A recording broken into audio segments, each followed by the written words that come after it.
Hey, fourth grade. I'm going to talk to you a little bit about the worksheets and the workbook pages that you have for this week. Just a quick overview. The very first one that was in your packet for this week is number 92, and it's reviewing what we did on Friday, another type of fragment.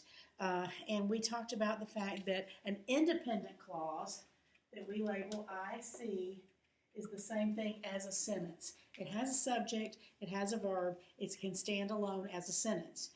But a dependent clause is a clause that cannot stand alone. And the reason that it cannot stand alone is that it has a joining word, one of our joining words in it, and so it makes it an incomplete thought unless you add something to it. And so DC is what we use for dependent clause, and those joining words are what make it dependent on the rest of the sentence.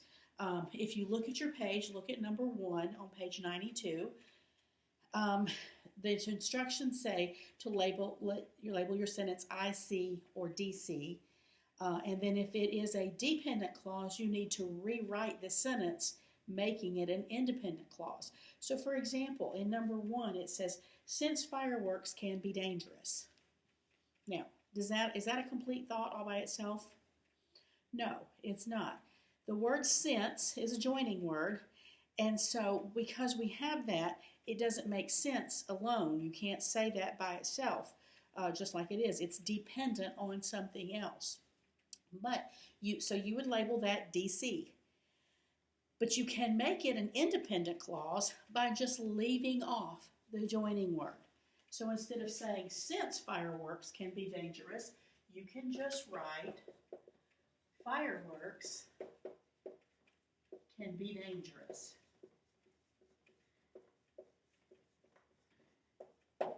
And now it's an independent clause. It can stand alone. So if it's a dependent clause, because it has a joining word at the beginning of the sentence, making it incomplete, label it DC, and then go through and change those to independent clauses. Write them as a sentence. If it's already an independent clause, a sentence, then you don't have to write anything. You just have to label that it is an independent clause by putting an IC on the blank. All right, so that should cover that. The next page in your packet is workbook page 289 and 290, and that is talking about using commas. And this is something new for us, how and where we use commas. And at the top of 289, you've got the orange box. The orange box will show you places, the rules for using commas. Now we know that we use a comma to show a pause in our writing. If a sentence is read out loud, there's a natural pause in your voice when you come to a comma. So this helps the listener to understand more clearly what is being spoken or written. And there are 8 rules there that you can look at.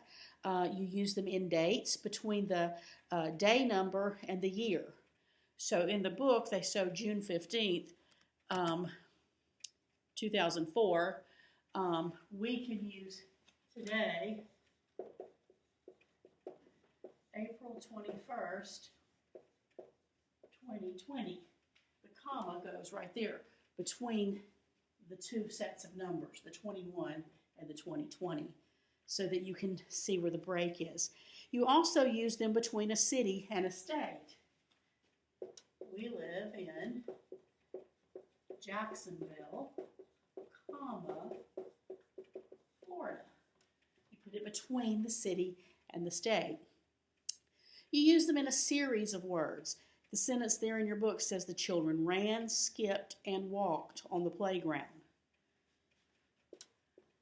Ran, comma, skipped, comma, and jumped. If you didn't use the commas, it would all run together and it would say the children ran, skipped. Well, what's a ran, skipped? It's not. If they ran, they skipped, and they jumped. It shows the pause. Number 5, number 4, you use them in a compound sentence before the joining word. We just talked about joining words. They go before the joining word. I wanted to order dessert, comma, but I was too full. Split the sentence into 2 parts, and you put the comma before the joining word. In number 5, you use them in dialogue. The telephone is ringing, she announced. So we put our quotation marks.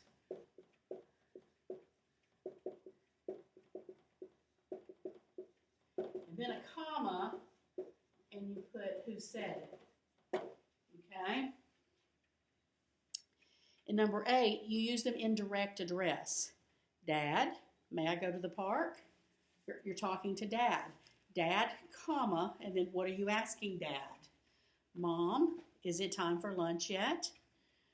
I wonder, Kyle, if the game is going to be canceled. Not I wonder, Kyle, but I wonder, Kyle, make sure Kyle knows you're talking to him, is the game going to be canceled? And you can see, we hope you have a wonderful birthday, Nancy. So, comma, Nancy. The comma can be used at any place in the sentence in direct address, near the beginning, in the middle, or at the end. In number 7, it says you use it after introductory words like yes, no, or well. Yes, I will go with you. No, I want to stay here. Well, let me think about it. You can see where you use it there. And then you use it after long introductory phrases of 5 or more words. So if your sentence is really long and you've got like an introductory phrase, like in the early morning hours, the city seems to sleep. So that first part is your first thought. It's long. It's 5 or more words. So you put a pause there, because if you didn't, you'd say, in the early morning hours, the city seems to sleep.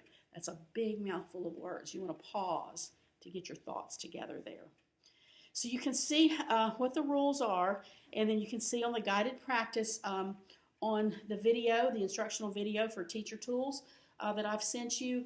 She will go over the guided practice there with you. You'll choose the correct one, the one that's used correctly, and then you will add commas where they go at the bottom section. And then on the back, on 289, you'll do the same thing. You'll choose which one where the comma is used correctly, and you'll add commas.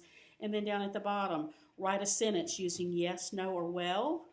Write a sentence using a person's name and direct address, and then write a sentence using an introductory phrase. Make sure you do all of it, including apply and write. Then you have a sheet in your packet after that. It's a review.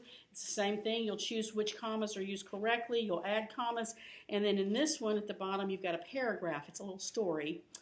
And you will insert 10 missing commas. Make sure you use our insert, it's a little arrowhead, and put the comma inside of it where you want to add the comma. So if I left it out there, I would put it like that right there. If I left it out there, you would add it like that. Make sure you do it that way. And then at the end of the week, on Thursday and Friday, you'll be doing the chapter review on page 291 and 292, which covers everything that we've learned in this chapter about prepositions, about prepositional phrases. Remember, they're the very last word in a prepositional. The object of the preposition is the last word in a prepositional phrase. Parentheses. Go around, that's a parentheses. Go back and review the Teacher Tool videos for each one of those sections while you're working on this, so that you'll remember how to do all of it. Add your commas, and then your independent and dependent clauses.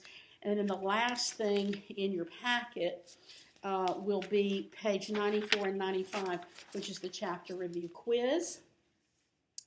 You'll do both of those pages. It's just like the chapter review. Take your time. Use the videos, go back and work on this, because this counts as a quiz grade. This will get turned in on Monday, and on Monday when you pick your packet up, there will be a test in your packet over Chapter 15. So you will take the test when you pick up your packet on Monday to cover all of this, and then on Tuesday we'll start our grammar review for the end of the year, where we will be reviewing nouns and verbs and things to get you ready for 5th grade English. So if you have questions, make sure you text me, you call me, you email me. I will get back with you if I don't answer right away, and I will walk you through it. I will talk you through it, explain to you how to do anything that you don't understand. Don't sit there and not know how to do it and then just turn it in and let it be wrong. That won't help you at all. Let me help you, okay? All right. So that's it for this little session. If you have questions, make sure you get in touch with me, and I will talk to you next time. Bye-bye.